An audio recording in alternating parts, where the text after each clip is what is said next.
Sermão da 60ª, Padre Antônio Vieira, pregado na Capela Real no ano de 1655. Semen est verbum Dei. 1.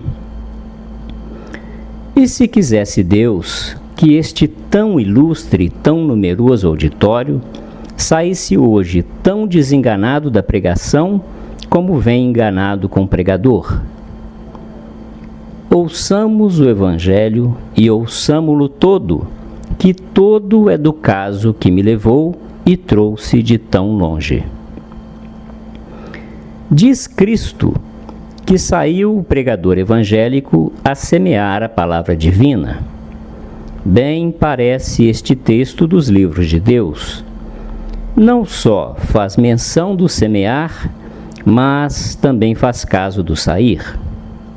Porque no dia da messe, hão-nos de medir a semeadura e hão-nos de contar os passos.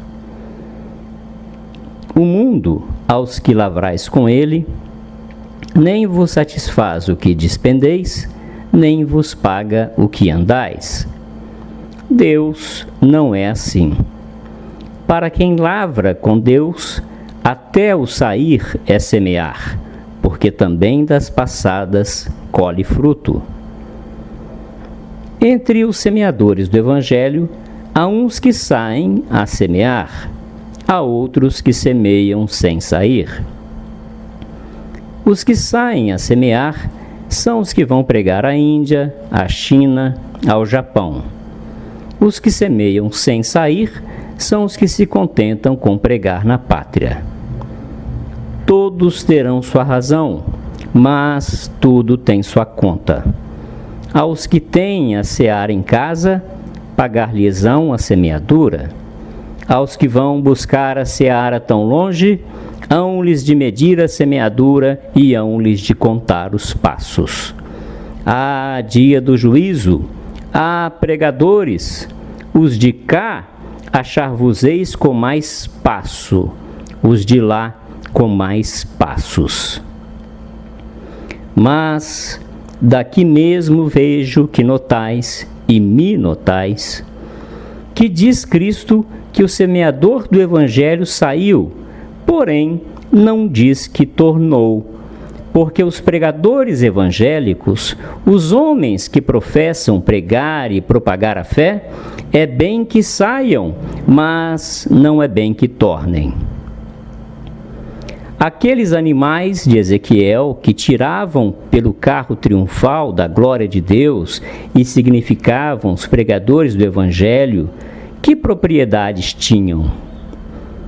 Uma vez que iam, não tornavam. As rédeas, porque se governavam, era o ímpeto do Espírito, como diz o mesmo texto, mas esse Espírito tinha impulsos para os levar, não tinha regresso para os trazer. Porque sair para tornar, melhor é não sair. Assim, arguís com muita razão, e eu também assim o digo, mas pergunto: e se esse semeador evangélico, quando saiu, achasse o campo tomado? Se se armassem contra ele os espinhos, se levantassem contra ele as pedras e se lhe fechassem os caminhos, que havia de fazer? Todos estes contrários que digo e todas estas contradições experimentou o semeador do nosso Evangelho. Começou ele a semear, diz Cristo, mas com pouca ventura. Uma parte do trigo caiu entre espinhos e afogaram-no os espinhos. Outra parte caiu sobre pedras e secou-se nas pedras por falta de umidade. Outra parte caiu no caminho e pisaram-no os homens e comeram-no as aves. Ora, vede como todas as criaturas do mundo se armaram contra esta sementeira. Todas as criaturas quantas há no mundo se reduzem a 4 gêneros: criaturas racionais, como os homens, criaturas sensitivas, como os animais, criaturas vegetativas, como as plantas, criaturas insensíveis, como as pedras, e não há mais. Faltou alguma destas que se não armasse contra o semeador? Nenhuma. A natureza insensível o perseguiu nas pedras, a vegetativa nos espinhos, a sensitiva nas aves, a racional nos homens. E notai a desgraça do trigo, que onde só podia esperar razão, ali achou maior agravo. As pedras secaram-no, os espinhos afogaram-no, as aves comeram-no, e os homens pisaram-no. Quando Cristo mandou pregar os apóstolos pelo mundo, disse-lhes desta maneira: Ide e pregai a toda criatura. Como assim, Senhor? Os animais não são criatura? As árvores não são criaturas? As pedras não são criaturas? Pois hão os apóstolos de pregar às pedras? Hão de pregar aos troncos? Hão de pregar aos animais? Sim, diz São Gregório depois de Santo Agostinho. Porque, como os apóstolos iam pregar a todas as nações do mundo, muitas delas bárbaras e incultas, haviam de achar os homens degenerados em todas as espécies de criaturas. Haviam de achar homens, haviam de achar homens brutos, haviam de achar homens troncos, haviam de achar homens pedras. E quando os pregadores evangélicos vão pregar a toda criatura, que se armem contra ele todas as criaturas, grande desgraça. Mas ainda a desgraça do semeador do nosso evangelho não foi a maior. A maior é a que se tem experimentado na seara onde eu fui e para onde venho. Tudo o que aqui no Evangelho padeceu o trigo, padeceram lá os semeadores. Se bem advertirdes, houve aqui trigo mirrado, trigo afogado, trigo comido e trigo pisado. Trigo mirrado, trigo afogado, trigo comido, trigo pisado. Tudo isto padeceram os semeadores evangélicos da missão do Maranhão de 12 anos a esta parte. Houve missionários afogados, porque uns se afogaram na boca do grande rio das Amazonas. Houve missionários comidos, porque a outros comeram os bárbaros da ilha dos Aruãs. Houve missionários mirrados, porque tais tornaram os da jornada dos Tocantins, mirrados da fome e da doença, onde tal houve que, andando 22 dias perdidos nas brenhas, matou somente a sede com o orvalho que lambia das folhas. E que sobre mirrados, sobre afogados, sobre comidos, ainda se vejam pisados e perseguidos dos homens?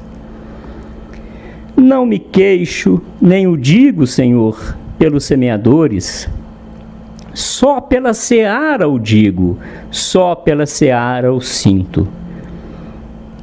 Para os semeadores, isto são glórias. Mirrados sim, mas por amor de vós mirrados. Afogados sim, mas por amor de vós afogados.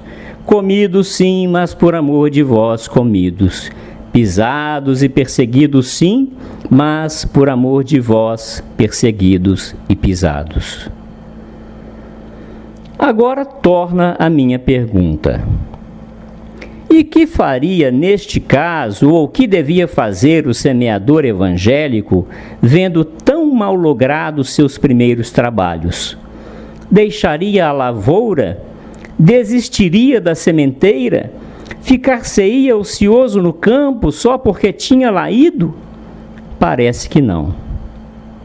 Mas se tornasse muito depressa a buscar alguns instrumentos com que a limpar a terra das pedras e dos espinhos, seria isto desistir? Seria isto tornar atrás? Não, por certo. Do mesmo texto de Ezequiel com que arguístes, temos a prova. Já vimos, como dizia o texto, que aqueles animais da carroça de Deus, quando iam, não tornavam. Lede agora 2 versos mais abaixo e vereis que diz o mesmo texto que aqueles animais tornavam à semelhança de um raio ou de um corisco. Pois, se os animais iam e tornavam à semelhança de um raio, como diz o texto que quando iam não tornavam? Porque quem vai e volta como um raio, não torna. Ir e voltar como raio não é tornar, é ir por diante. Assim o fez o semeador do nosso Evangelho. Não o desanimou nem a primeira, nem a segunda, nem a terceira perda. Continuou por diante no semear e foi com tanta fecundidade que nesta 4ª e última parte do trigo se restauraram com vantagem as perdas dos demais. Nasceu, cresceu, espigou, amadureceu, colheu-se, mediu-se, achou-se que por um grão multiplicara 100. Oh, que grandes esperanças me dá esta sementeira! Oh, que grande exemplo me dá este semeador! Dá-me grandes esperanças a sementeira, porque ainda que se perderam os primeiros trabalhos, lograr-se-ão os últimos. Dá-me grande exemplo este semeador, porque depois de perder a primeira, a segunda e a terceira parte do trigo, aproveitou a 4ª e última e colheu dela muito fruto. Já que se perderam as 3 partes da vida, já que uma parte da idade a levaram os espinhos, já que outra parte a levaram as pedras, já que outra parte a levaram os caminhos e tantos caminhos, esta 4ª e última parte, este último quartel da vida, por que se perderá também? Por que não dará fruto? Por que não terão também os anos o que tem o ano? O ano tem tempo para as flores e tempo para os frutos. Por que não terá também o seu outono a vida? As flores, umas caem, outras secam, outras murcham, outras leva o vento. Aquelas poucas que se pegam ao tronco e se convertem em fruto, só essas são as venturosas. Só essas são as que aproveitam. Só essas são as que sustentam o mundo. Será bem que o mundo morra à fome? Será bem que os últimos dias se passem em flores? Não será bem, nem Deus quer que seja, nem há de ser. Eis aqui porque eu dizia ao princípio que vindes enganados com o pregador. Mas, para que possais ir desenganados com o sermão, tratarei nele uma matéria de grande peso e importância. Servirá como de prólogo aos sermões que vos hei de pregar, e aos mais que ouvirdes esta quaresma.